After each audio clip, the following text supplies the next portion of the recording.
사실 인공관절은 이제 퇴행성 관절염 수술에 있어서 최종 단계에 해당하게 됩니다.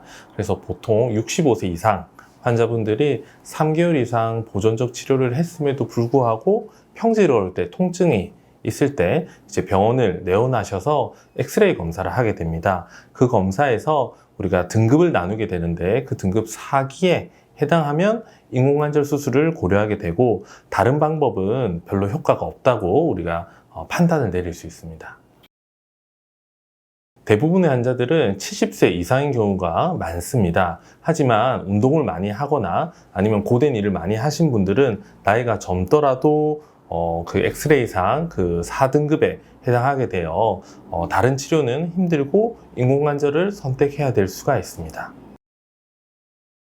인공관절 수술은 출혈이 많고 그리고 출혈량에 따라서 수혈을 많이 해야 되기 때문에 작지 않은 수술이었던 것은 맞습니다. 하지만 수혈 기술이 많이 발달하고 수혈 외에 피를 보충하는 여러 약제들이 개발되었고, 특히 환자분들이 가장 걱정하는 것은 수술 이후에 직후에 느껴지는 통증인데, 그 통증을 조절하는 다양한 방법들이 개발되어 있어서 실제로 수술 받는 분들은 통증을 많이 느끼지 않습니다. 그리고 그 수혈에 대한 합병증이나 위험이 많이 줄었기 때문에 인공관절 수술은 굉장히 안전한 수술로 볼 수 있습니다. 사람의 무릎의 크기는 저마다 다르고 또 남자, 여자만의 특징이 있습니다. 그래서 인공관절 회사마다 남성형, 여성형 인공관절이 좀 구분되어 있고요. 각자 크기에 따라서 사이즈가 각각 나뉘어 있습니다. 그래서 그것을 수술 전에 엑스레이와 CT나 MRI를 통해서 미리 측정하고 기구를 준비하게 되어 있습니다. 인공관절 수술은 우리가 사실 다양한 방법이 있습니다.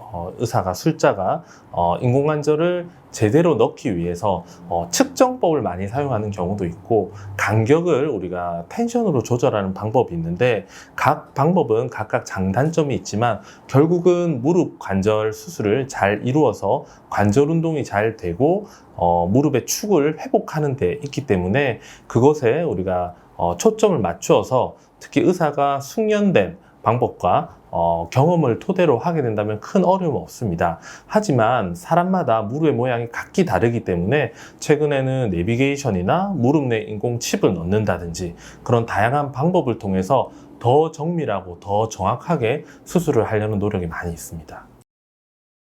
재활치료는 대개 수술 이틀째부터 시작하게 되는데요. 급성 통증이 사라지고 나면 바로 재활을 시작하는 것이 원칙입니다.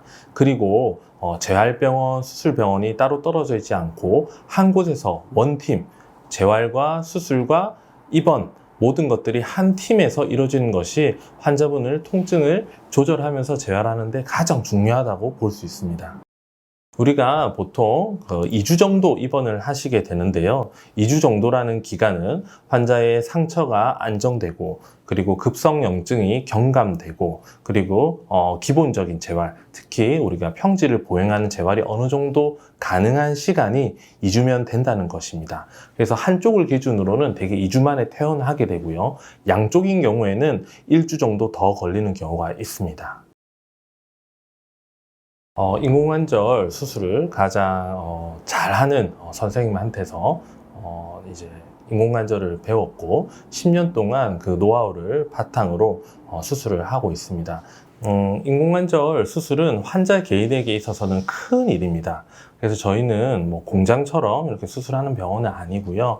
환자 한 분 한 분의 불편함과 그리고 그 어려움들을 같이 소통하면서 치료를 하는데 원칙을 두고 있습니다.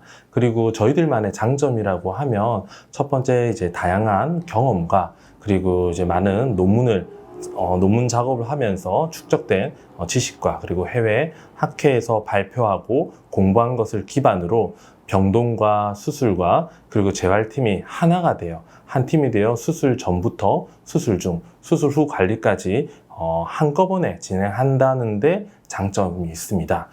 그리고 인공관절 수술에 있어서는 수술방의 환경이 매우 중요한데요. 청정무균 시설을 하기 위해서 매우 그 필터가 강한 음압 시설을 마련하였고 우주복과 같은 옷을 입고 실제로 수술을 하고 있습니다. 그래서 감염률 제로에 도전하는 저희가 수술실을 둔 마디세상병원이 되고 있습니다.